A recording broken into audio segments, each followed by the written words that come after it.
এদিকে নিরাপত্তা বাড়ানো হয়েছে বাংলাদেশ ব্যাংকের প্রধান কার্যালয়ে। ইসলামী ব্যাংকের শেয়ার হোল্ডারদের সমাবেশের ঘোষণা এবং এর বিপরীতে চট্টগ্রামের একটি ব্যবসায়ী মহলের পাল্টা কর্মসূচি ঘোষণা ঘিরে কেন্দ্রীয় ব্যাংকের সামনে এই বাড়তি নিরাপত্তা নেওয়া হয়।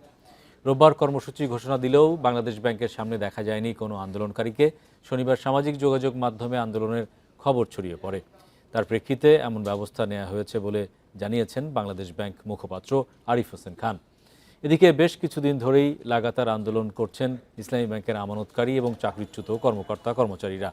তারই ধারাবাহিকতায় এমন আন্দোলনের ঘোষণা আসে। বিকাশ পেমেন্টে 10,000 টাকার বেশি অফার। শপিং চলছে তো।